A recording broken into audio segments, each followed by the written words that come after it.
Dude, no haga caso. Tarde o temprano alguien te va a decir, si un problema tiene solución, no vale la pena preocuparse. Y si no la tiene, ¿qué se gana con la preocupación? Confunde esta gente las arduas cuestiones de la vida con las palabras cruzadas. La soledad, la angustia, el desencuentro y la injusticia no son problemas, sino tragedias. Y no es que uno se preocupe, sino que se desespera. Lloraba Solón la muerte de su hijo. Un amigo se acerca y le dice, ¿por qué llorás si sabes que es inútil? Por eso, contestó Solón, porque sé que es inútil. Los formatos, los modos, el cómo contar. Cómo hacer que te llegue eso que te llega. Cómo dejar un mensaje. Cómo capturar una atención.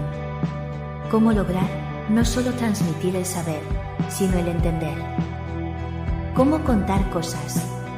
Un podcast de antología por Radio Éter. Bueno. En el especial de hoy vamos a hablar de un número uno, de la radio, del humor, de la improvisación. Una persona conocida por muy pocos jóvenes y por muchos de los más viejos. Escritor, pianista, hombre de radio. No es filósofo, pero carajo que sabe de la vida y de la sabiduría. No es historiador, pero bien que sabe de historia y de prehistoria. No es locutor, pero mierda que ha transformado la historia de la radio. En el especial de hoy, un especialista en cómo contar cosas. Crónicas del Ángel Gris, el libro del fantasma, el bar del infierno, cartas marcadas, notas al pie, demasiado tarde para lágrimas y la venganza será terrible. Todo esto y mucho más en Cómo contar a Alejandro Dolina. Cada vez que empieza un programa o cada vez que vengo aquí a contestar, tengo miedo de que suceda un accidente tal que me revele como el imbécil que soy. Que es un poco lo que nos pasa a todos. Mi abuelo decía, mejor quedarse callado y que todos piensen que sos un idiota que abrir la boca y confirmarlo. Pero Dolina no es el caso en absoluto. Es más, la gente no solo espera que hable, sino que le tiene paciencia. Cuando habla Dolina, calla el mundo y escucha. Una costumbre que se ha hecho cada vez más escasa, escuchar al otro. Hay varios mundos para encarar a Dolina. Muy a su pesar, la faceta musical la vamos a dejar a un costado, por ignorancia sobre todo. Y no es que tenga conocimiento por todo lo demás, pero lo que a él le hace bien de verdad es tocar el piano. El tipo sabe todos los tangos del mundo porque su padre se los hacía tocar. Dice que de hecho por eso se sabe todo, si no se sabría solo lo que le gustaran. Pero sacando ese amplísimo mundo, la carrera profesional de Dolina abarca la literatura y la radio, pero también el pensamiento. Ambas disciplinas las maneja con virtuosidad. Yo creo que entré por ambas, pero la primera fue la radio. Mi vieja golpeó la puerta de mi habitación una noche y me dijo, por favor, que escuche a Dolina, que por favor escuche a ese viejo que yo no tenía ni idea quién era. Un programa que va de 12 de la noche hasta las 2 de la mañana. Un programa que tiene público presente y banda en vivo. Un programa de radio que lleva 30 años en plena vigencia. Si uno hiciera lo mismo durante 30 años, probablemente se aburriría. Yo no siento que eso sea así. Lo que se repiten son los horarios, el lugar de trabajo, pero el programa es muy distinto a lo que era, ¿no? Absolutamente distinto. Algunas personas han cambiado, es decir, han sido sustituidas por otras, y otras han sido sustituidas por ellas mismas. Si el hombre de hoy sustituye al de ayer. Lo que quiero decir es que Barton no es Castelo, y yo no soy yo. Wikipedia, sobre todo yo no soy yo. Dolina y Castelo arrancan un programa en AM, muchos años atrás, demasiado tarde para lágrimas. Al programa no le va muy bien y lo mandan para la noche, cosa de ir corriéndolos para el costado para darles el raje, pero el horario marginal lo realza, le da el público que necesitaba y de pronto se prende, se hace épico. Con el tiempo se suman Rolón, Stronati, que hacen un trío histórico, y más adelante pasó Gillespie, la Negra Bernasi, Coco Silly, Gabriel Schurz, el ya histórico Patricio Barton. Escuchen esto que grabé cuando estuve acá, en Éter, en el año 2013, escuchando locución. Según la Wikipedia, Alejandro Ricardo Dolina es un escritor, músico, conductor de radio y de televisión y actor argentino. Realizó estudios de Derecho, Música, Letras e Historia. En su programa de radio, La venganza será terrible, Alejandro Dolina tiene una habitual sección. Hágase el fino usted que es un chancho. Es nuestra habitual sección. Las mujeres de hoy en día no saben hacer un guiso. Nuestra habitual sección. Vas a ver cuando venga tu padre. nuestra habitual sección. Nos vamos de campamento, bororón, borón, borón. Es nuestra habitual sección. Durante años llega a las tertulias del Café Tortoni y propone un esquema muy novedoso en radio. Inimaginable, como por ejemplo un tipo que hace sombras chinescas en la radio. ¿Cómo podés hacer un contenido sonoro sobre sombras chinescas? Algo que solo se puede ver. Dolina, el mago Washington Tacuarembó y el cómo contar sombras en radio. La vuelta al mundo en 80 días, maestro. ¡Oh, mira qué hermoso! Ahí está, Phileas Fogg. Bueno, protagonista de la hermosa novela de Julio Verne. La vuelta al mundo en 80 días. ¡Ah, el globo! ¿Con qué hará el globo? Con un dedo inflamado que tiene, mire, hace el globo. Ahí tiene un panadizo. Ahí está, muy bien. El programa es un éxito total y después se transforma en un histórico programa de radio. No son muchos los programas que van de 12 de la noche hasta las 2 de la mañana y además la radio tiene la ventaja frente a la tele o al stream de que podés escucharla con los ojos cerrados. Entonces fueron muchas las noches en las que me fui a dormir escuchando a Dolina. Y a Dolina le dice mucho eso, que lo fueron a ver hace muchos años porque el programa siempre fue con público presente, que se acostaban con su voz, que los hizo reír en momentos malos. Y esos cuentos, ese yo un día fui a Caras y Caretas, yo un día fui al galpón ese de Gorriti, en definitiva, más allá de cualquier aspiración, dice Alejandro, es la mayor recompensa del artista. Y yo agradezco eso. Yo creo que quizá la recompensa mayor que un artista puede tener son esos cuentos. Porque muchas veces uno hace una creación artística, vamos a llamarle así pomposamente, creyendo que la hace en total soledad. Pasan los años, viene alguien y te cuenta que estuvo allí, que de algún modo se conmovió o lo que sea. Y entonces uno resignifica el pasado, lo ilumina con una luz de compañía que antes no tenía. Quiere decir que el pasado se puede modificar a partir de alguien que te dijo que no estabas tan solo como creías. ¿Qué mejor recompensa pueden darme para hacer esta minucia, ¿no? Resignificar el pasado, iluminarlo con una luz de compañía que antes no tenías. Hay mucha poesía en la palabra de Dolina y vamos a meternos más adelante con eso también. Pero hablando del pasado, hablemos un poco de la longevidad de este producto, de este contenido. Desde el año 85 hasta el 2025 son 40 años de actividad. Y hoy el tipo, que tiene 81 años, sigue haciendo el programa de radio, ahora también en stream. La venganza será terrible. Hoy en día sale los días lunes en Blender a las 11 de la noche y además, por supuesto, de su horario habitual de 0 a 2 de la mañana en la AM 750. Aún así, con una carrera más que consagrada, varios libros, premios, espectáculos y 40 años ininterrumpidos de radio, él todavía rechaza cualquier elogio y duda de sí mismo. Sobre todo y ante todo, duda. No seré yo un farsante, no seré yo uno de esos tipos que están 40 años en una actividad y que les parece que eso solo ya es una demostración de algo y en realidad no. ¿Es la longevidad de un producto artístico demostración de su calidad? Para mí no lo es. No. Qué interesante, porque lo decía Pergolini en el episodio anterior, 30 años haciendo lo mismo. Bueno, puede ser como puede ser que no. Yo coincido, ¿es la longevidad demostración de calidad? Y no, por sí misma no, pero en algún punto sí, puede ser. Si esa longevidad se basa en su calidad y no en su condición de antigüedad, como es el caso, tiene un valor.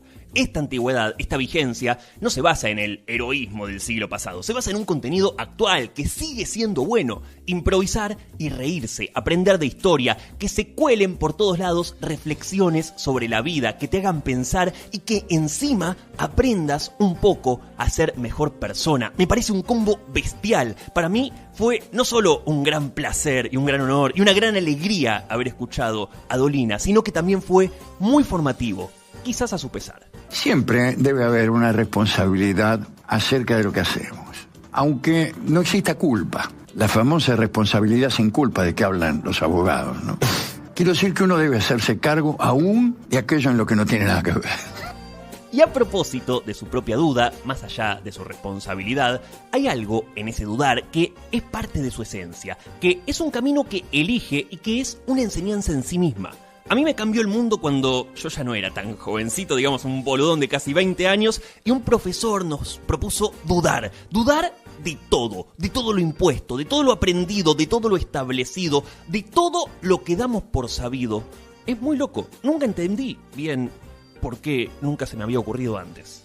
La duda es también una manera de trabajar, ponerse uno en duda, examinar lo que uno escribe para ver si está bien, preguntarle a uno que sabe más si ha estado. Yo siempre pregunto en las entrevistas, che, ¿te gustó la entrevista que hice con fulano? Algunos me dicen que sí, que les gustó, yo no les creo. Dudar para ver, para comprobar, para poner a prueba nuestra propia inteligencia, nuestro propio pensamiento, porque uno puede ponerse a dudar de cualquier cosa y luego viene la difícil tarea de pensar. Vos no podés, o mejor dicho, vos podés creer en el aire, o podés no creer en el aire y en el oxígeno, pero igual vas a respirar. Podés creer que la Tierra no es redonda, pero a la Tierra no le importa. Ahora, si vos dudás de que el fuego quema y metés la cara en un fogón, vas a estar en problemas. La duda pone a prueba tu inteligencia y en la duda vos te podés encontrar con los demás. En la duda vamos a encontrar muchísimos amigos. En la certidumbre, compartir la duda, la perplejidad ante un mundo muy complejo y difícil de percibir, compartir eso se parece a lo que es la amistad. La amistad es una búsqueda compartida. Búsqueda de la gloria, quizá, búsqueda de la respuesta a algunas preguntas, por ejemplo, ¿quiénes somos? ¿No? Y ahí está la amistad. Y estoy en la duda de por dónde encarar esto que sigue. Me queman las manos en episodios como este, porque muero de insatisfacción, si se me perdona la hipérbole. Nunca llego a mostrar o abarcar todo lo que me gustaría, que a la vez es un poco lo que le pasa a Dolina. Y en esto de la duda, la pregunta a Dolina que le hacen es también como le preguntan a otros intelectuales, otros filósofos, otra gente que acostumbra al pensamiento, si es creyente, si cree en Dios, en el más allá, en el destino. Se lo preguntan mucho en muchas entrevistas y él, como siempre, responde con mucha seriedad. No es que me hubiera gustado creer, dice, me hubiera gustado que existiera de verdad. Me hubiera gustado no creer, me hubiera gustado que existiera la divinidad, que el universo tuviera un sentido, que nuestra vida, Mario, tuviera un sentido. No creer en eso, sino que eso fuera una realidad, porque ¿qué sentido tiene una falsa creencia? Claro, de alguna manera, el creyente no necesita comprobar su creencia necesariamente. Le sirve la creencia en sí misma. A Dolina no. Pergolini en una entrevista le cuenta que la gente que él ha visto que está a punto de morir y que es muy creyente y que realmente piensa, sabe y siente que hay otro lugar, otra vida después de esta, tiene un pensamiento distinto. Creo que era Dolina el que decía, lo malo de discutir con los que se creen inmortales es que uno nunca tiene la posibilidad de demostrarles lo equivocado que estaban.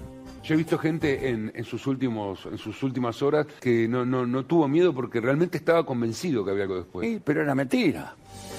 Claro, y ahí ya hay por lo menos una cuestión de utilidad, si se quiere, para algunas personas. Es que cierta creencia te aplaca el miedo, te aporta tranquilidad o te da cierta certeza interna, te permite dormir. Dolina te dijo recién, bueno, pero es mentira.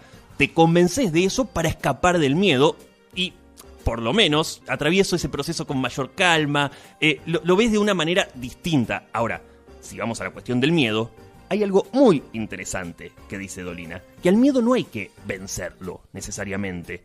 El miedo te va a acompañar. No se vence. ¿Para qué hay que vencer? ¿Para qué hay que vencer temores? Vaya con miedo. A las cosas más graves de la vida hay que ir aunque sea muerto de miedo. Si uno espera vencer los temores... Y se te va la vida si uno espera a vencer los temores. A las cosas más graves de la vida hay que ir aunque sea muerto de miedo. Se los enfrenta, se los lleva, se los sufre, pero están ahí. No siempre se vencen, a veces caminan con uno. Y por eso también esa cuestión del mandato, del destino, del ser superior que parte y reparte y juzga a piacere según su visión. Y el destino tiene siempre una trampa. Primero que aún sabiendo tu destino, ponele que esté escrito y demás, hasta que el mismo ocurra, la duda va a persistir, siempre. Y después, el juego ese de que si vos querés cambiar tu destino, estaba en tu destino que vos ibas a querer cambiarlo, y así el cuento de la buena pipa. El ser humano, frente a los mandatos, o frente al destino, si vos querés, frente al destino que nos hace trampa, el destino es comediante, nos hace trampa, se burla, nos hace creer una cosa cuando es otra. Pero también está el sistema que nos obliga, que nos escribe los libretos, nos dice lo que tenemos que hacer y que querer. Y no se puede huir de eso. No se puede, ni siquiera de los engaños que el sistema perpetra, porque nuestra mente está hecha para ser engañada. No para engañar. Está el sistema que nos dice lo que tenemos que hacer, que se parece mucho al destino. ¿Conocen la historia del hombre que sabía que se iba a morir un viernes? Parece que una tarde el ángel gris de Flores le comunica al farmacéutico Luciano Herrera que su muerte se iba a producir un día viernes. Entonces el tipo al principio aprovechó el dato con cierta astucia, se arriesgaba la vida, sin temores, en los días de inmortalidad, y los viernes agarraba y se encerraba bajo 7 llaves. Pero muy pronto el miedo empieza a trastornarlo. Los domingos y los lunes mantenía una relativa calma, los martes y los miércoles lloraba en silencio, los jueves visitaba a sus amigos, parientes para despedirse, los viernes enloquecía y suplicaba clemencia a los gritos, y los sábados se emborrachaba para festejar su buena suerte. Las cosas fueron empeorando, Herrera tuvo que cerrar la farmacia, cayó en la miseria y adquirió una merecida reputación de chiflado, de loco total. Se suicidó un martes, ante el beneplácito de quienes sostienen la doctrina del libre albedrío. Las crónicas del Ángel Gris son una recopilación de textos que yo había escrito para la revista Humor en casi todos los casos y como ejercicio privado en otros. De manera que al publicarse el libro, los textos ya tenían como 10 años. Las Crónicas del Ángel Gris es el libro que me mete de lleno en la literatura. Digo como quien salta a los 20 años a una pileta para niños. Fue la primera vez, una sensación que después sentí con Orsay, que después sentí con José Esbarra, de quienes están hechos los capítulos, de que un libro estaba escrito para mí, que ese libro me hablaba, que había una conexión entre ese autor y este hombre sensible en formación. Años después me entero que Dolina no es que reniega, pero no vuelve mucho a ese libro que al parecer tuvo tanta repercusión en su vida. Yo no lo relego mucho, pero sí, lo hago a veces y no me gustan tanto, ¿no? No me gustan tanto como estos que escribo ahora. Hay algunas ingenuidades, hay otras exageraciones propias del artista joven que tiene ganas de escribir todas las palabras que sabe. Pero bueno, tampoco reniego, no me arrepiento de haberlo escrito, no, así que está bien. Está bien, es un librazo, claro, porque Dolina siguió escribiendo. A las Crónicas del Ángel Gris le siguen El Bar del Infierno, El Libro del Fantasma, Cartas Marcadas y hace poco sacó Notas al Pie, el único que todavía no leí. Pero me gustaría que escuchen cómo define Dolina su hábito de escribir, porque ¿se acuerdan que hablamos de Caro y su pasión por el cine, de Bielsa y su obsesión por el fútbol, de Cohen con la literatura y así en cada capítulo? Bueno, Dolina no se siente un apasionado por la escritura, sí por el arte, por el pensamiento, por el conocimiento, que en definitiva puede devenir en la escritura, pero en el hábito en sí mismo no. Digo mal, es incorrecto de mi parte decirle hábito. No es un hábito, es una vocación y es casi una fatalidad, ¿no? El que escribe en serio no es que escribe como quien tiene un hobby, sino que más bien a veces es una fatalidad, ¿no? Una fatalidad. Para el que escribe en serio es una fatalidad. Creo que tiene lo mismo que Bielsa en el fútbol, lo incurable, lo que no puede no hacerse ni hacerse a medias, lo que te sería imposible no hacer, algo que te domina y que no es más fuerte que vos, sino que tiene tu fuerza. Yo sufro mucho cuando escribo porque no logro lo que quiero. Y entonces ahí estoy, peleándome, consultando, borrando, arrepintiéndome, qué sé yo, hasta que después vienen mis editores y me amenazan con juicios tremendos. Entonces ahí voy y publico cosas como esa, ¿no? Como que publica por cansancio, dice, salvando las distancias, me pasa igual, con este y con cada episodio, lo disfruto y a la vez lo sufro. Nunca queda como quiero, son horas y horas de cranear, de probar, de intentar, hasta que en algún momento se suelta. Siempre podés agregar una palabra más en un libro, siempre podés dar una pincelada más en un cuadro, hacer un arreglo más en un tema musical. La obra se abandona, se entrega el último borrador, decía Abelardo Castillo. Pero escuchen cómo se gestan las Crónicas del Ángel Gris antes de ser considerado un libro, cuando eran apenas unas pequeñas historias que salían en la revista Humor. Cuando yo trabajaba en la revista Humor, me encargaban notas cada 15 días. Yo no cumplía casi nunca, me atrasaba, me costaba mucho, ¿no? Entonces, mandaban un tipo. Yo trabajaba como redactor publicitario y Cassioli mandaba a uno de sus empleados a la oficina donde yo trabajaba de redactor publicitario con orden de no regresar si no era con la nota. Y entonces el tipo se paraba atrás, yo empezaba a escribirla o continuaba escribiéndola y por ahí le decía, bueno, Decirle que mañana se la entrego. No, decía el tipo. Me dijo que no me fuera hasta que no me la di. Bueno, me la traía en recuerdo. Y miren lo que pasa en esa exigencia, en esa presión, en esa necesidad de entregar, de hacerlo. Lo que hablábamos en el episodio de Stagnaro, el valor de hacer las cosas, como sea, de terminarlas. Lo decía De Caro también, hacer, hacer y hacer. Porque de ese hacer empieza a aparecer algo. Si te quedas en la opinión, en el rechazo, en la idea, por ahí no sucede. Pero ahí, de tanto no tener ideas, de tanto querer cumplir sin poder hacerlo, se me ocurrió que podía utilizar algunas cosas que yo había escrito con una intención más artística. Y empieza de esa manera a aparecer la voz propia de Dolina, la esencia, lo que lo identifica, lo que lo hace sentir que ahí estaba él, que eso era algo que le pertenecía y que hablaba de su lugar. Yo tenía guardado algunos cuentos, incluso una especie de proyecto de novela que tenía ahí en unos cuadernos. Y claro, como no se me ocurría nada, empecé a tomar algunos de esos fragmentos, los disfrazaba, le daba una forma ensayística quizá, y se los mandaba a Cassioli. Y un día dije, pero es esto lo que yo tengo que hacer. Porque ahí estaba yo. Quiero decir, sentí que esa era una entonación propia, que es lo más que a lo que uno puede aspirar. Claro, porque también está la expectativa del artista, el horizonte, la gloria. ¿Cuál es la aspiración? ¿Hacer algo increíble? ¿Hacer algo que no haya hecho nadie? Lo perfecto es enemigo de lo bueno, me dijo Cachito esta semana, mi amigo. La búsqueda incesante de la perfección puede impedir justamente que se complete algo bueno o algo suficientemente bueno. Cada escritor no puede ser una revolución, algo que nunca se ha hecho, no, ese afán de originalidad no conduce a nada, pero tener apenas por un rato un acento propio, eso se puede, y ahí es donde por casualidad lo conseguí, creo. ¿Y de qué manera? ¿Qué pluma que nos ha dado, sobre todo a los malos lectores, a los que pensamos durante toda la vida que no nos gustaba leer, a los que nunca leen nada?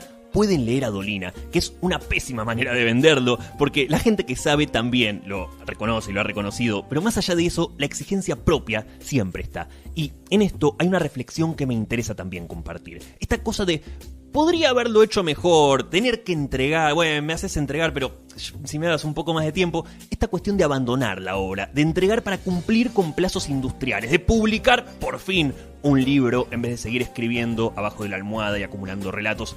En definitiva, uno hace lo mejor que puede. En algún momento tenés que decir, bueno, esto es lo mejor que yo puedo hacer. O no sé, pero bueno, esto es lo que hice.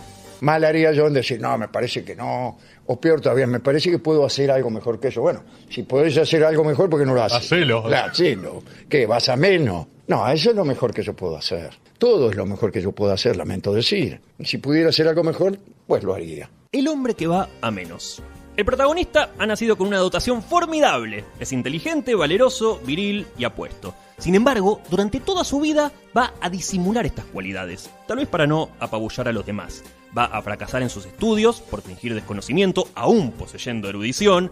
Va a renunciar a espléndidas mujeres y se va a casar con una verdadera bruja. Va a retroceder ante rivales que en realidad desprecia y que podría vencer. Va a cometer injusticias para no sentir la soberbia de ser bondadoso. Se va a rodear de amigos miserables y le va a hacer el homenaje de parecerse a ellos. Va a tener gustos exquisitos, pero los negará para mentir regocijo ante las cosas más despreciables. Una noche va a sentir venir la muerte y no va a tener miedo, pero va a gemir como una mula. Jamás recibirá recompensa en este mundo, y tal vez tampoco en el otro. El hombre que va a menos, de Alejandro Dolina en las crónicas del Ángel Gris. Eran cuentos, historias, todas ficcionales. Las di vuelta, les añadí un relato completamente ayuno de adjetivos y de énfasis. Y resultó bien. Más que bien resultó. Generó un estilo, una forma de contar. Aunque no vuelva a eso con orgullo o con amor, porque después fue tallando esa piedra preciosa y su literatura evolucionó y siguió el camino del pensamiento, de la inteligencia, del conmover y pudo, además, desarrollar profesionalmente sus artes. Gustosamente hubiera hecho gratis todo lo que hice en mi vida por algún dinero. Ganarse el sustento, poder hacerlo mediante una actividad tan luminosa, tan gozosa, es un privilegio. Privilegio que hay que garpar haciéndolo lo mejor que uno pueda. Lo mejor que uno pueda, tomárselo en serio al arte, no es una boludez, es algo fundamental en la vida. Parece una exageración, pero todo lo contrario. Ya nos vamos a meter en profundidad sobre el valor de la cuestión artística, pero acá hace foco en la dedicación, en el estudio, en la preparación. Ya que te pagan por escribir, trata de hacerlo bien dentro de tus posibilidades. ¿Qué significa tratar de hacerlo bien? Empezá a leer lo que escriben otros, a ver si aprendes algo. Dolina dice que no se prepara para sus programas de radio, que él se preparó para su vida. Estudió, se nutrió, leyó y sigue leyendo. Eso después se vuelca. El conocimiento es algo que realmente cumple con la nefasta teoría del derrame. Cuando escuchás un tipo que te hace creer que sabe, vos también creés que empezás a saber. Y ese mundo de la radio y de la literatura que parece tan cercano, que es una persona expresando por distintos medios, que son expresiones artísticas de una vereda similar, Dolina marca una diferenciación, que la radio es más fácil. La radio es más fácil que escribir. Y no lo dice en detrimento de la radio, que dice que es genial y todo eso. Pero cuando escuchás los argumentos, queda en claro que hay una diferencia. La radio es extraordinaria. Nosotros vamos a un horario todos los días, hay unos amigos, nos reímos un poco, seguimos el tono de una conversación. Es más fácil conversar que escribir la Divina Comedia. Vamos. La escritura no tiene eso. Tiene, en principio, una soledad aterradora y una complejidad, finalmente, que es mayor que esta de conversar y de armar más o menos bien sujetos y predicados. Qué tremendo. Es así, la literatura lleva consigo una aterradora soledad, como dice Dolina. Hay quien escribe en compañía y demás, pero al final del día, cuando hay que entregar, cuando hay que cumplir, cuando por fin hay que dejar registro en un papel o en algo digital de lo que uno piensa o lo que quiere decir, es en una aterradora soledad. Y hay algo del legado, quizás, de condensar un pensamiento, de dejar algo expresado para la posteridad, como decía Deleuze, algo que no se lleva el viento como las palabras de la radio, como las ocurrencias de la conversación. ¿Y para qué sirve, entonces? ¿En qué nos modifica que exista gente que se dedique a esto, que desarrolle esa parte de la cultura? El arte sirve para no morirse. Y así como se necesitan ojos, cerebro, oídos, para ver, para escuchar y para anticipar y modificar el entorno, también se necesita la posibilidad de reconocer la belleza, de disfrutarla, de crearla, llegado el caso. Y el que no la tiene vive peor, se muere antes, se extingue. Habla como si fuera una necesidad básica, una parte esencial de la condición humana.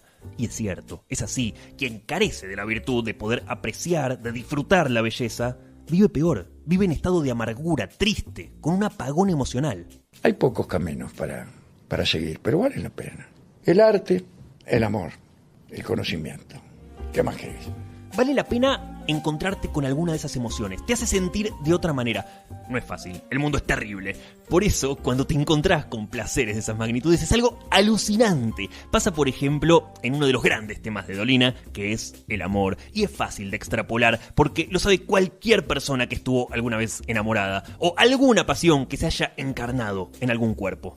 Lo que siente uno en el cuerpo está en el cuerpo y en el alma, si usted quiere admitir la existencia del alma siquiera como una comodidad. Es tan peculiar, es tan raro, que es lo que más se parece a un milagro. Hay cosas que empiezan a pasar, se activa un mecanismo, pero en esa congregación de emociones casi sagradas, lo que pasa con el arte, con el amor y con el conocimiento va a ser a la distancia una diferenciación. En eso de para qué sirve. Una diferenciación en lo que es la utilidad en términos productivos, una utilidad en términos de ganancias, y una utilidad en términos de, en cuanto a expectativa de la propia búsqueda, de la búsqueda individual. ¿Para qué sirve que un hombre aprenda la ciencia o aprenda a filosofar? Sirve para sobrevivir, sirve para vivir mejor. Vivir mejor es el objetivo de un gobierno cualquiera. Que la gente viva mejor, no hay otro objetivo. No es bajar de inflación o sostener el dólar, va a decir Dolina. No es que el medio es lo que justifica el fin, la razón. Es vivir mejor. Ese es el fin, esa es la búsqueda, esa es la misión de cualquier gobernante. El gran tema es ponerse de acuerdo en qué es lo mejor, qué es vivir mejor. Decimos que la cultura, dice Dolina, es cómo se visten o qué comen y demás. Eso es cultura antropológica, pero la cultura también es la ciencia, la filosofía y el arte de una nación. Y debe defenderse en términos de lo útil o inútil que puedan ser la ciencia, el arte y la filosofía. Entonces, ¿para qué sirven esas cosas? No si dan ganancias, ¿para qué sirven per se? Nuevamente, ¿para qué sirve el arte? Lo mismo que la cultura. Vivir bien es comer bien, alimentarse, etc. Pero también, enfatiza Dolina, es desarrollar el espíritu. Esa emoción artística que produce la poesía y el resto de las artes te hace sobrevivir mejor, te hace bien, te convierte en una mejor persona y convierte la comunidad en la que vos vivís en algo que contribuye a la felicidad general. Cuando ves algo, sentís algo que no te había pasado o que hace mucho no te pasaba, algo que te revuelve, que te emociona, que te hace saltar todas las alarmas, te pone en estado de alerta. Puede pasar con algún proyecto, con algún descubrimiento, con alguna satisfacción, pero es muy, muy claro cuando pasa en el terreno del amor. Un tipo enamorado empieza a sentir cosas aquí, el cuerpo se predispone para una situación, el alma se llena de dudas, de temores, de piedras movedizas. Todo eso es mucho y es inequívoco. No admite dudas. Esta vez sí, no hay lugar para la razón. A veces pasa que todo tu cuerpo te lo confirma de una manera.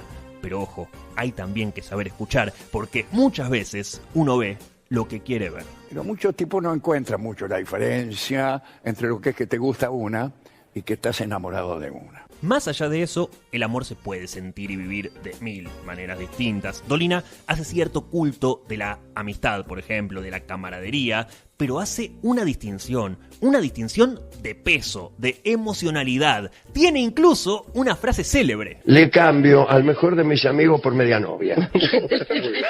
Pero esta frase tiene una argumentación. Casi diría que no hay cosas que Dolina dice por decir o que dice porque sí. Es muy cuidadoso del lenguaje y también de sus expresiones. En realidad los dramas, la gente se mata y escribe novelas por amor, no por amistad. Tipo que está desesperado porque un amigo no lo saluda más, no lo he visto nunca. Por amor uno se mata. Nadie se suicida porque un amigo se muda. En cambio la gente se suicida por amor. De manera que yo creo que es mucho más importante en la vida de un hombre el amor. De tal modo que si uno comete una falta, una canallada, una deslealtad, una traición, por amor es perdonable, porque el amor vale más que la amistad. Y otra vez, como se lo dije al amigo, le cambio al mejor de mis amigos por media novia. Más allá de eso, cuiden a sus amistades. No es necesario elegir entre amistades y noviazgo. No es todo una competencia, pero es gracioso. Habla de Romeo y Julieta. No es que un amigo traicionó a Romeo y demás. El amor es más fuerte, decretó la película de Tango Feroz. Y en el amor, como en la vida, muchas veces está presente la crueldad y la estupidez. Dolina se reconoce en ambas veredas, increíblemente. También quizás como reflejo de uno mismo. He sido cruel algunas veces y he sido muchas veces un estúpido, que es una forma de ser cruel también, ¿no? La estupidez conduce a la incomprensión del otro y en consecuencia a la crueldad, ¿sí? Me parece interesante la forma de abordar la crueldad, la maldad, incluso a veces de manera no intencionada, muchas veces. La incomprensión del otro conduce a la crueldad y la incomprensión radica en cierta estupidez. Y habla también, en otro momento, de la maldad. Y una cualidad de la maldad que es difícil de identificar, que sucede parecido con la crueldad, porque solo es posible verla, o se ve más claramente, en el ejercicio del poder. La maldad pura no es fácil de percibir, porque solamente es efectiva cuando hay poder. A lo mejor yo soy el tipo más malo del mundo, pero como no tengo poder, nadie se dio cuenta. ¿Y qué mal puedo hacer yo? El tema es cuando alguien muy malvado tiene mucho poder. Y entonces ahí los males que puede generar son cósmicos. Y sí, claro, en los males que puede generar alguien cuando llega a mucho poder son tremendos. Sí, acá, por ejemplo, Facu, a quien le agradezco de corazón la operación de este programa y de todo este año, fuera un hombre cruel, terrible, malvado.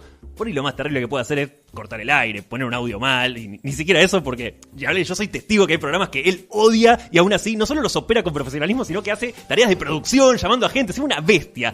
En cambio, la maldad, la perversidad, ejercida desde una posesión de poder, desde un lugar de daño o incluso de contención, como dice Dolina, te llena de desesperanza. La bondad y el fracaso te llenan de ternura y la violencia, la malevolencia te llenan de desesperanza.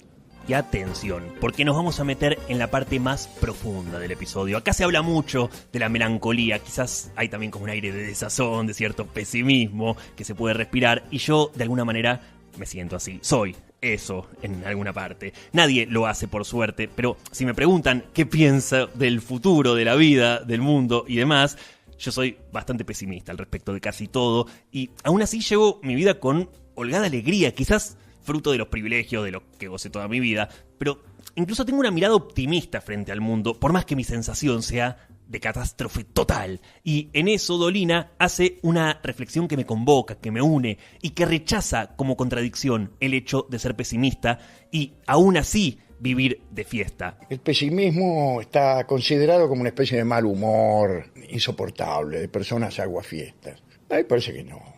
Se puede ser pesimista y sin embargo bailar arriba de las mesas. Lo que hay es que a mí me gusta que mientras bailamos sobre la mesa, mientras se oye la música de los carnavales, mientras disfrutamos un ambiente incluso orgiástico, alguien me mire y me diga con la mirada: atención, que no me olvidé de nada. Y nos empezamos a meter en la cuestión trascendental de la vida, que vuelve de nuevo a lo del destino, a lo del sistema, al pesimismo y al optimismo. ¿Qué hacer frente a lo inevitable, Cacho? ¿Cómo reaccionás ante la injusticia, ante la tragedia, ante la belleza, ante la ternura? ¿Cómo vivís esta vida de locura? ¿Cómo encarnás tu realidad, que es, en definitiva, la única que tenés, la única que vale, la única que cuenta? Yo prefiero esa clase de alegría. La alegría del que sabe que se va a morir, del que sabe que es mortal, del que conoce que la naturaleza humana es trágica y sin embargo se divierte. Y sin embargo se divierte y sin embargo compone milongas y baila tomando al tipo de adelante de la cintura. El saber que te vas a morir, qué tema trágico, ¿eh? En el cuento del farmacéutico era peor porque el tipo sabía el día, pero igual es algo que sabemos todos, nos vamos a morir. ¡Qué locura esa conciencia! Saber que te vas a morir. La vida es en gran parte una mierda, en gran parte también es genial y es un poco la gracia eso. Quizás todo tiene sentido solamente porque nos vamos a morir. El futuro es totalmente incierto, no hay garantía de nada. Es una lucha constante por sobrevivir y aún así estar acá es un espectáculo. Como dice el patio de los lecheros en su cartel de bienvenida, vivir es increíble. Está la principal tragedia, que es que uno toma conciencia de su finitud. Bueno, uno quiere vivir siempre y más. Mirá qué cosa esto. Te lo dice uno que sospecha que está deprimido. La vida es hermosa. La vida es hermosa. Quiero vivir siempre. Quiero estar siempre aquí. Y hay algo también de la felicidad en donde se puede profundizar. Porque volvemos al para qué, que es un poco preguntar por el sentido. Acá nos enfocamos en el cómo contar. Y más que en otras cuestiones, siempre enfocamos desde el cómo. Pero también hablamos desde el dónde, hablamos del por qué, abordamos otras preguntas. Y en este caso, el cómo y el para qué de la vida muchas veces se tocan. Si sabemos que nos espera la muerte, por lo menos que valga la pena la vida. La nada es lo que nos espera después de la muerte. Vivamos tratando de hacer que esto sea una cosa injusta. Perseverar en el amor y en la composición de milongas y en el abrazo divertido de nuestros amigos y en el deseo. Es una manera de enaltecer la condición humana, si es que uno sabe que se va a morir. Que es también la ventaja de los agnósticos, de los no creyentes, creerse que acá te jugás todas tus fichas, que te morís y no pasa nada. El que cree que está de paso, es más, el que cree no se muere, pasa a otro estado, se va a otro lugar, empieza otro juego, otro tiempo, otra realidad. Al que no cree se le acaba todo, así que mientras viva se la tiene que jugar. Por eso hay que hacer las cosas y hacer lo que uno quiere hacer y lo que a uno le guste, lo que te represente, esa voz propia que quiere salir, aunque sea con inspiraciones de alguien más. Todo lo que me aprendí es una fuente de inspiración y de algún modo uno tiende a apropiarse de todo lo que ha leído como si fuera propio. Y creo que con cierto derecho. Lo que uno ha leído, lo que uno ha sabido, lo que le han contado sus mayores, lo que se han enterado ahí por la calle, todo eso es propio.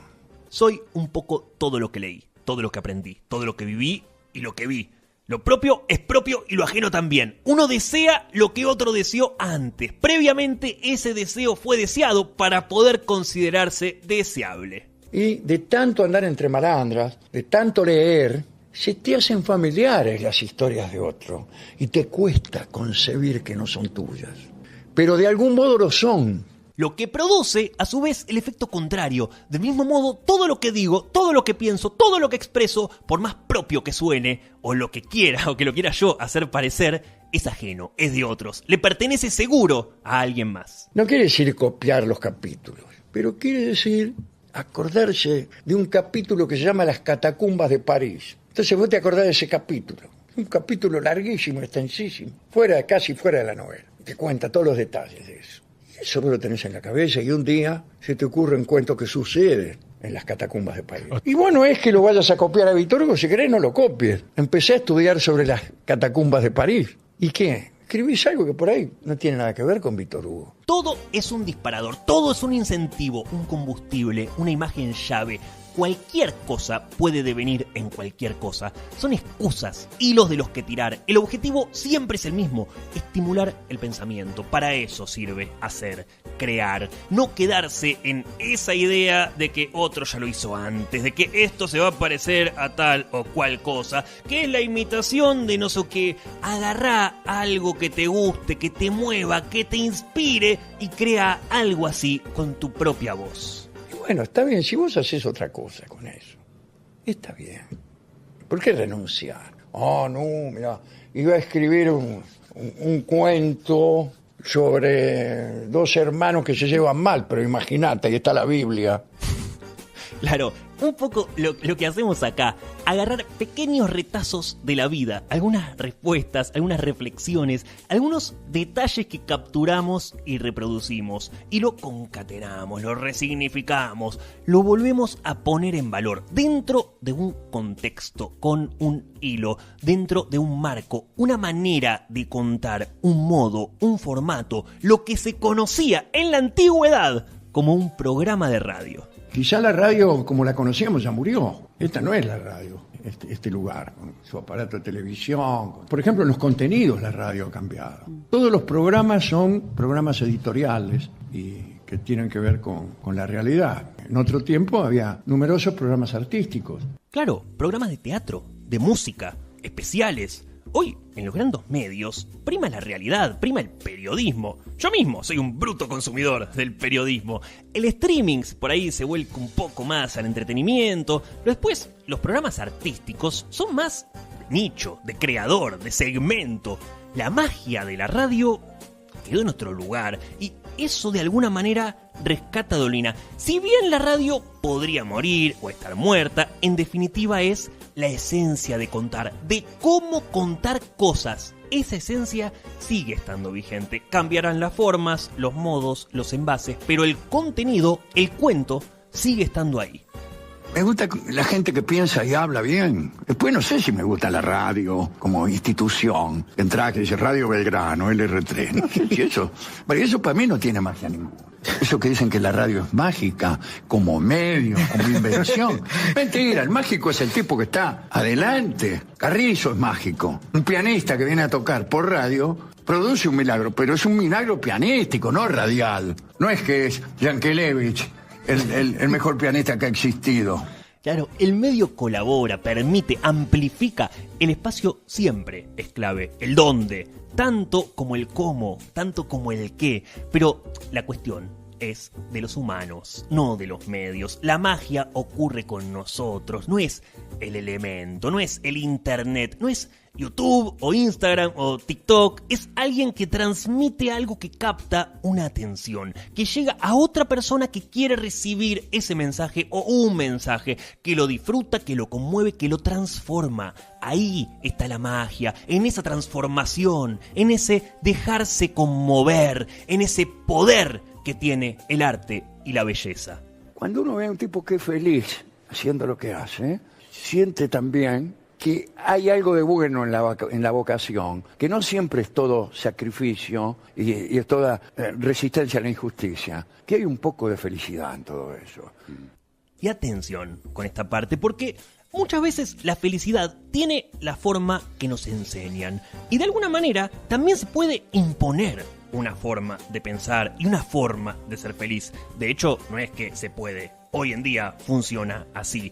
Un niño de 10 años está 100% convencido de que la felicidad tiene forma de PlayStation. Y del mismo modo, la felicidad de los adultos está incluso a veces incrustada en su sufrimiento o también en modo de obligación. El hombre mediático está muy preocupado de que se le note su felicidad, o en todo caso de transmitir una felicidad que acaso no siente. O que de pronto, quizás, el camino hacia la felicidad general de un pueblo, quizás no sea cosa como lo que nos proponen hoy, sea un camino de sacrificio y de miseria, porque en definitiva, si aguantamos, si ponemos el hombro, si nos esforzamos, eso va a llevar a un bien mayor. No sé si acepto esa felicidad que de golpe consiste en ganar menos, qué sé yo. Mirá qué risa. Si viene un señor y me dice, vos tenés que ser feliz de la siguiente manera. Ja, gracioso, no tenés que ser feliz de esta manera. Pasa mucho. Estamos condicionados a ser felices de determinadas maneras. Hay maneras aceptadas y no aceptadas. No hay ni siquiera demasiada variedad en la cuestión de la felicidad. Y es más, tampoco hay una fórmula mágica que le funcione a todos. Eso de hecho está prácticamente comprobado. Pero a lo mejor, aún con estos mandatos impuestos, con esa felicidad predeterminada, haya un escape, un camino, una forma de eludir, de amagarle un poco a esa imposición. Y lo mejor es darle otra lectura a esos mandatos, a esos oráculos que nos dicen lo que tenemos que hacer. ¿Cuál es la otra lectura? La poesía, el arte, que ilumina el mandato de otra manera. Iluminar el mandato de otra manera, mediante el arte, mediante la poesía, ese concepto que usaba el Papa, de que el arte te ensancha el corazón, te hace entender, te lleva a lugares que de otra manera no podría llegar, te transmite algo único, inigualable el arte, y también poco tangible. La única mala noticia es que la poesía también es engaño. Quiere decir que nuestra única esperanza es una luz, acaso falsa, que ilumina ese destino inexorable, que parece inexorable. Y la única forma de que a lo mejor no sea inexorable es tiñéndolo de poesía. O de arte, que también es un engaño. Una luz falsa que ilumina un destino que quizás no es. ¿Conocen la historia del famoso mago Rizzuto? El mago Rizzuto era un mago que no conocía ningún truco. Tenía un único número, que era muy sencillo, golpeaba su galera con una varita azul y después esperaba a que apareciera una paloma. Claro, el tipo no usaba ni doble fondo, ni truco de mangas, ni juego de manos. Simplemente le daba ahí un golpecito con la varita a la galera y listo. Claro, por supuesto pasaba siempre lo mismo, la paloma no aparecía.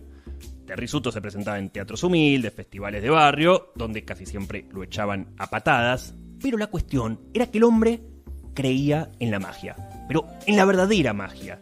Y en cada actuación, en cada golpe, con su varita azul, estaba la verdadera esperanza de un milagro.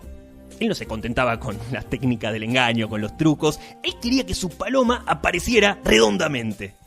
Durante mucho tiempo, por supuesto, le acompañaron la desilusión, los silbidos, los insultos. Imagínense ustedes, viene un mago, quiere hacer parecer una paloma y no sale nada. Otro cualquiera hubiera abandonado la lucha, la profesión. Pero Rizzuto confiaba, creía. Resulta que una noche se presenta el tipo en el Club Fénix. Otros magos lo habían precedido. Cuando le llega el turno, da su clásico golpe con la varita azul y desde el fondo de la galera salió una paloma. Una paloma blanca que voló hacia una ventana y se perdió en la noche. Apenas si lo aplaudieron. Las muchedumbres prefieren un arte lleno de trampas aparatosas a los milagros puros. Rizzuto nunca más volvió a los escenarios. Dicen que quizás siga haciendo aparecer palomas, pero en forma particular. Necesito sentir otra cosa que no es el cumplimiento de los deseos. A lo mejor uno no quiere un pagaré que te diga, se te va a cumplir todo lo que pensás. Uno solo quiere desear. Y este anhelo de anhelar es más fuerte que el anhelo de ser feliz. Aunque sepamos que nuestras ilusiones no habrán de cumplirse nunca, sigamos acariciándolas. Lo contrario sería confundir una ilusión con un pagaré, dice Dolina en un texto. El placer de desear por el simple hecho de hacerlo. Eso de ¿para qué te sirve? ¿Qué ventaja obtenés? Es una manera equivocada de mirarlo todo. ¿Qué ganás con esos tipos ahí en la esquina hablando? No se trata de ganar. Él dijo que quiero ganar. No quiero ganar nada. Quiero estar ahí, quiero ver qué pasa. Quiero ver qué pasa, a ver si en una de esas aparece algún estímulo verdadero. Quiero ver, déjame ver. Algún estímulo verdadero. Qué valor. Por eso es tan importante el amor y la amistad. Y de esa manera también el arte. Es por el estímulo, es el motor de la vida, lo que activa las ganas de vivir, de compartir, de ser, de estar. Ver qué pasa, ver qué onda, salir a tener experiencias, lo que se conoce como vivir. No todo tiene que servir para algo. Lo decía One Reich del fútbol, que es una de las cosas que más le gusta, me gusta y nos gusta también a Dolina, es que no sirve para nada el fútbol. Y a Dolina le pasa lo mismo, porque en ese engaño, que es el fútbol más que nada hoy, en esa nada, puede aparecer la alegría, puede aparecer algo que se parezca a la felicidad. Me gusta que venga un tipo que no he visto nunca y que tampoco me conoce, que me abrace y que sintamos una alegría y por 5 segundos seamos como hermanos. Me gusta eso. Una frase que ahora que la escucho creo que se la escuché textual casi a Martín Cohen hablando sobre lo mismo. Cualquiera que haya vivido el placer de salir campeones del mundo y de vivir en la calle esa felicidad masiva del pueblo puede dar fe de algo único. Pasajero, momentáneo, superfluo quizás, pero único, hiperpopular, aunque sea todo parte del mismo engaño. Y en todo caso, esa clase de engaños consensuados es nuestra única esperanza. Y de esta manera nos vamos a despedir de este episodio especial. Como en cada episodio, con toneladas de material valioso que todavía queda por rescatar. Una primera lectura, un poquito del mundo de Alejandro Dolina, escritor, músico, artista, hombre de radio, ícono de la radiofonía argentina y creador del ciclo La venganza será terrible. La venganza no solo no es noble, sino que no funciona. Uno tiene deseos de venganza cuando está en una situación de inferioridad. Cuando alguien te oprime, cuando alguien te hace víctima, entonces tenés ganas de vengarte. Pero no podés vengarte en ese momento. Recién podés vengarte después si cambian las cosas. Y entonces el que está en situación superior sos vos. Hoy, en Cómo contar cosas, un especial del corazón. La voz que me acompañó en algunas noches y en algunos sueños de mi juventud. Cómo contar a Alejandro Dolina. Al caminar del Tomiano, dique a la cabezada, más lujosa y bien cuidada que cadena de italiano. Un moño rojo galano batea el sol con su espamento, mientras el dueño contento con la mano hace bocina y grita por las esquinas: Durazno a 40 el ciento. Muchas gracias a Facu Sosa en la operación, a Miguel, a Ángel, a mi hermano, a mi madre, a toda la gente que escucha y a la comunidad de YouTube que no para de crecer. Blanca alpargata de lona, a rayas el pantalón, negra faja de algodón, la camiseta aprisiona. El funcino desentona, la pinta en ningún momento, porque en su requintamento sombrega la vista rana. Al gritarle a una fulana: Durazno a 40 el ciento. Nos volvemos a encontrar el martes que viene de 17 a 18 en Radio Éter en Cómo contar cosas en épocas de stream, un programa de radio. La flor del monte patrona, los briscos y los amarillos, y acariciando al tordillo con compás de tango entona. Tiene una frase burlona y un piropo en el momento, y mientras observa atento a una paica que transita, se sube la faja y grita: Durazno a 40 el ciento.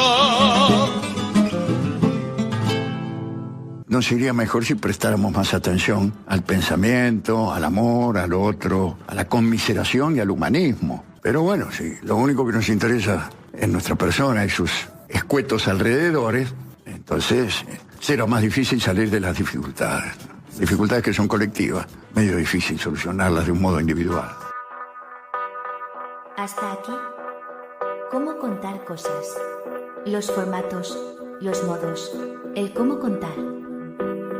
¿Cómo contar cosas? Un podcast de antología. Martes de 17 a 18 por Radio Éter.